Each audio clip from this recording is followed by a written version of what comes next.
Mesdames, Messieurs, bonjour. Merci pour votre attention et bienvenue dans ce journal à la une de l'actualité.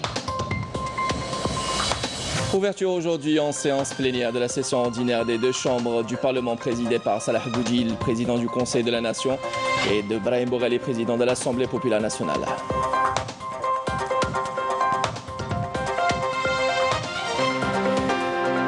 Ce qui fut autrefois l'aliment du pauvre, le marché du poisson est devenu inaccessible en raison des prix élevés. Malgré sa disponibilité, des réponses à vos questions dans ce journal.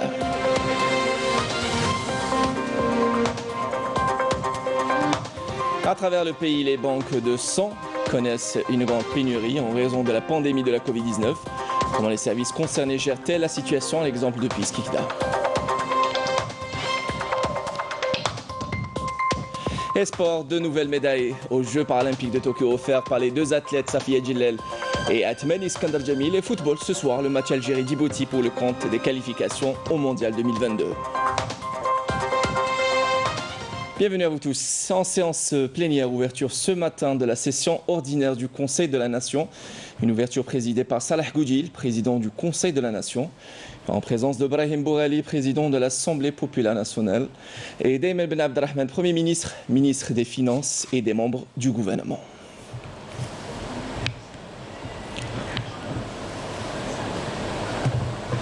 Et du côté du boulevard Zéro Youssef, en séance plénière, également ouverture ce matin de la session ordinaire de l'Assemblée populaire nationale. Une ouverture présidée par Brahim Bourali, président de l'Assemblée populaire nationale, en présence de Salah Goudjil, président du Conseil de la Nation, d'Ayman Ben Abdelrahman, Premier ministre, ministre des Finances et des membres du gouvernement. Bourali, lors de son allocution d'ouverture, a invité tout le monde à redoubler d'efforts en insistant sur l'importance du prochain rendez-vous électoral du 27 novembre 2021. Le chef de l'État a procédé le 28 août dernier à la signature d'un décret présidentiel portant convocation du corps électoral en vue des élections anticipées des assemblées populaires communales et des wilayas pour le 27 novembre 2021. Prévoyant également la révision exceptionnelle des listes électorales durant la période allant du 5 au 15 septembre 2021. Plus de détails avec Marim Demis. Le prochain scrutin, qui intervient quelques mois après les élections législatives du 12 juin dernier ayant inauguré la 9e législature, soit une année avant la fin du mandat de l'Assemblée populaire nationale, constitue un nouveau jalon dans le processus d'édification d'une Algérie démocratique encore plus proche du citoyen. Le président de la République, Abdelmajid Tebboune, avait indiqué que les élections législatives constituent le deuxième jalon dans le processus de changement et d'édification d'une Algérie démocratique encore plus proche du citoyen qu'avant, en attendant la tenue des élections locales qui se veulent le dernier jalon de ce processus. Une démarche qui permettra de rétablir la confiance entre les citoyens et leurs représentants et de corriger les défaillances relevées dans les assemblées locales au cours des dernières années. Le 27 novembre prochain marquera surtout l'ultime étape du parachèvement de l'opération de renouvellement des institutions de l'État, ce qui permettra de passer à une autre étape en se consacrant sur un véritable développement local, estiment les observateurs. Ajoutant que la décision d'organiser des élections anticipées pour le renouvellement des institutions de l'État est venue en réponse aux revendications du Hirak du 22 février 2019.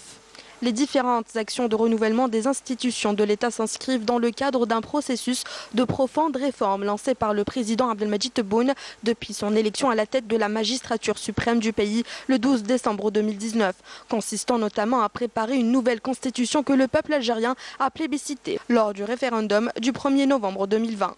L'autre importante action entrant dans le cadre des réformes engagées est l'adoption par le Conseil des ministres le 30 août 2021 d'un projet d'ordonnance modifiant certaines dispositions du code communal afin de les harmoniser avec le nouveau régime électoral, notamment dans ses aspects liés au président de l'Assemblée populaire communale et ses adjoints.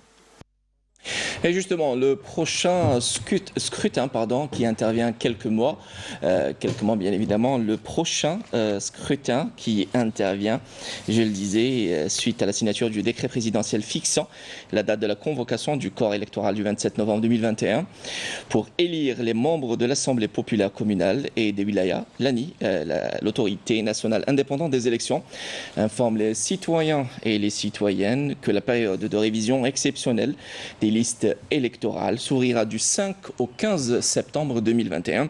À cet effet, les citoyens non inscrits sur les listes électorales, notamment ceux ayant 18 ans révolus le jour du scrutin, à savoir le 27 septembre 2021, doivent s'inscrire au niveau de la commission communale de révision des listes électorales dans la commune de leur résidence placée sous l'autorité nationale indépendante des élections. Les électeurs ayant changé de lieu de résidence doivent se rapprocher de la commission communale de révision des listes électorales de la nouvelle résidence pour leur réinscription, et la demande d'inscription doit être accompagnée d'un document prouvant l'identité de la personne concernée et un autre document attestant de sa résidence. Quant aux citoyens résidant à l'étranger immatriculés auprès des représentations diplomatiques consulaires algériennes peuvent demander leur inscription sur la liste électorale pour l'une des communes suivantes: la commune de naissance de l'intéressé, la commune du dernier domicile de l'intéressé, conformément aux dispositions de l'article 57 de l'ordonnance 2401 du 10 mars 2021 portant loi organique relative au régime électoral. L'ANI, l'autorité nationale indépendante des élections, précise que les bureaux de la commission communale de révision des listes électorales restent ouverts de 9h du matin jusqu'à 16h30, sauf les vendredis. Et justement, ce qui fut autrefois l'aliment du pauvre, le marché du poisson, est devenu inaccessible. Et nous allons parler à présent de ce même marché, un marché qui connaît une certaine flambée, malgré, comme je le disais, malgré sa disponibilité. La disponibilité du poisson, un marché inaccessible pour les petites et moyennes bourses. Plus de détails avec Walid Yousfi.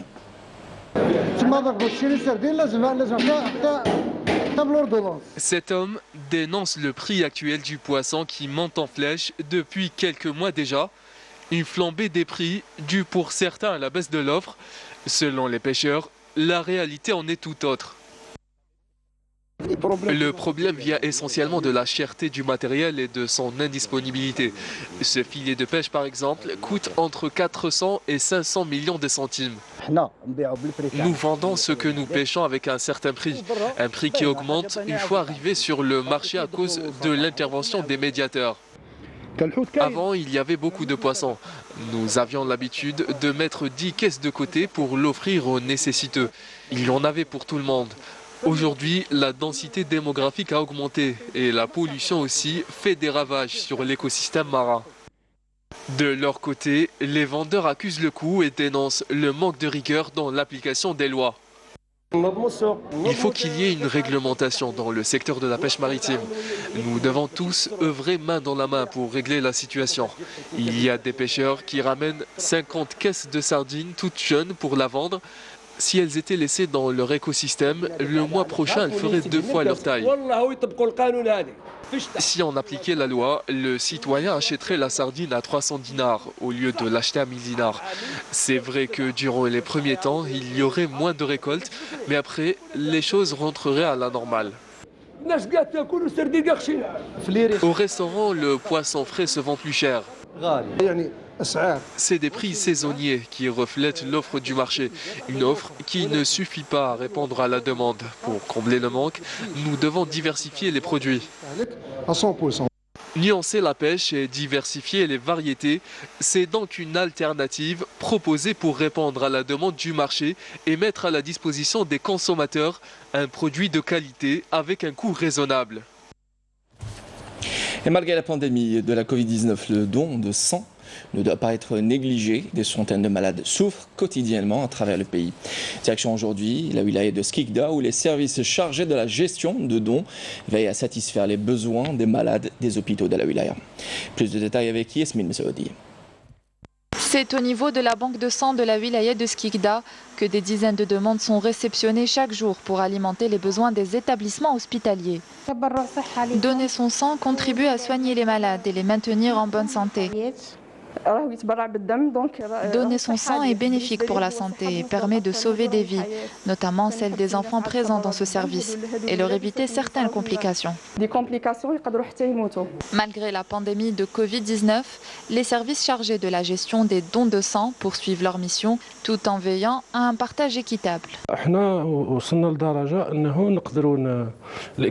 Actuellement, nous sommes arrivés au stade de l'autosuffisance. Nous aidons plusieurs hôpitaux ainsi que les cliniques privées. Le sang est disponible. Je ne peux pas dire qu'il est disponible en grande quantité, mais nous arrivons à satisfaire les besoins des malades de l'hôpital. Les camions de collecte de sang continuent de sillonner plusieurs communes de la wilaya afin de satisfaire les besoins des malades. Dieu merci, nous avons pu collecter près de 8000 poches de sang lors du premier semestre. Cela est très encourageant.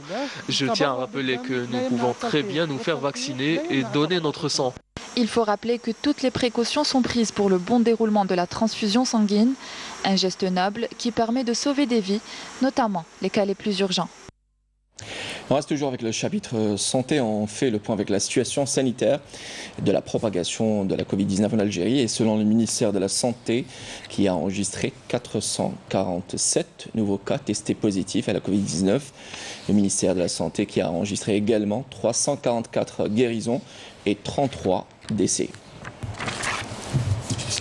L'armée populaire de libération sahraoui a mené hier de nouvelles attaques contre les retranchements des soldats de l'occupant marocain dans le secteur de Mahbes, au Serd, El Farsia et El Houza. Des détachements de l'armée populaire de libération sahraoui ont intensifié leurs tirs sur les positions de l'armée d'occupation marocaine dans la région d'Al-Adem ou Medjloud, dans le secteur d'Ousserd, au moment où d'autres détachements ont concentré leurs attaques sur les positions des soldats de l'occupation dans les régions d'Akrara, Al-Shadida et de Widiyet Al-Shadida, dans le secteur d'El Farsia. Les tirs de l'armée populaire de libération sahraoui ont également atteint les retranchements des forces d'occupation dans les régions d'Amkli, Mharith et d'Amkli-Zakedna, dans le secteur d'Amklala.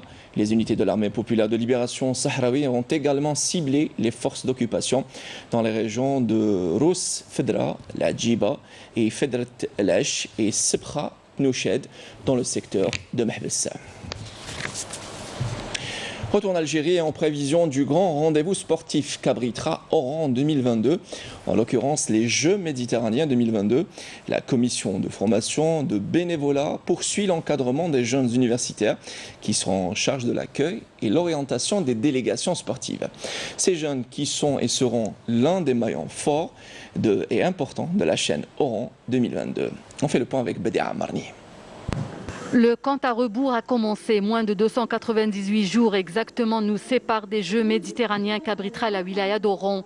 La cadence des préparatifs de cet important événement sportif s'accélère. Les 12 commissions de préparation mises en place travaillent d'arrache-pied pour être au rendez-vous, à l'exemple de la commission de formation et du bénévolat qui a la charge de former 4500 jeunes dans différents domaines pour réussir au mieux cette manifestation.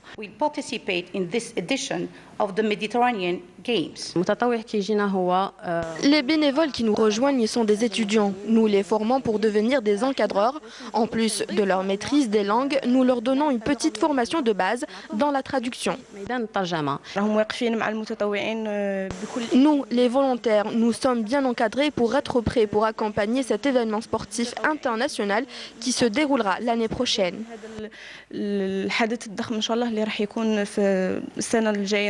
L'une des missions dévolues à la commission de la formation et du bénévolat, veiller au bon accueil des hôtes de l'Algérie et leur orientation. موعد هام في شهر أكتوبر 13 أكتوبر و 14 أكتوبر اللي هو حننظمه هنا بمدينة وهران مجلس التنفيذي تاع اللجنة الدولية. Nous avons un rendez-vous important le 13 et le 14 octobre. Le conseil exécutif de la commission olympique des Jeux méditerranéens se réunira ici à Oran. Il sera question d'élire le nouveau président. Les chefs de délégation sportive seront également présents à Oran pour constater d'eux-mêmes l'avancement des préparatifs des Jeux méditerranéens. Nous avons besoin des bénévoles pour nous accompagner lors de cette importante rencontre. Une fois réceptionnées en décembre prochain, les infrastructures qui abriteront ces Jeux, Oran sera fin prête à accueillir ce grandiose événement sportif dont le coup de starter sera donné le 25 juin 2022.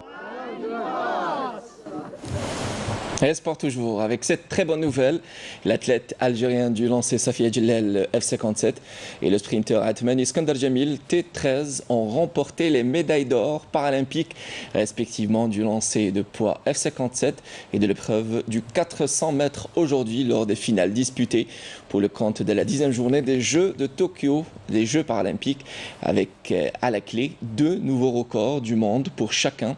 Djellel s'est adjugé le titre suprême grâce à son second essai avec 11 mètres 9 cm. Un nouveau record de la classe. L'ancien a été détenu depuis mars 2018 par la Mexicaine Ortiz Hernandez Marie avec 11 mètres 16 cm. Safia Djellel offre ainsi la 3e médaille en or à l'Algérie après celle obtenue par la judokate Abdellaoui Shirin dans la catégorie des moins de 52 kg et de Atman Iskandar Jamil T13 qui a battu le record du monde lui aussi du 400 mètres détenu par le Marocain Amgoun Mohamed, portant le total à 9 médailles dont 3 en or, 2 en argent et 4 en bronze et une 26e place au tableau des médailles. Félicitations à nos athlètes.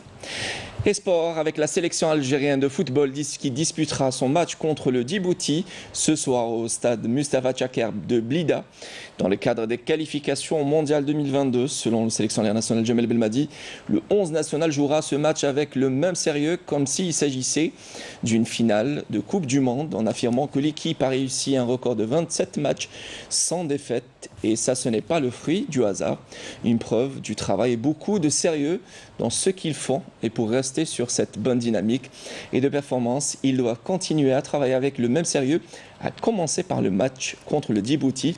Pour rappel, le match sera retransmis en direct sur les chaînes de la télévision publique El Oula et Sedissa. Bonne chance au vert. Voilà, c'est la fin de ce journal. Madame, monsieur, merci de nous avoir prêté attention. Tout de suite, la page météo elle est signée Amel Aribi.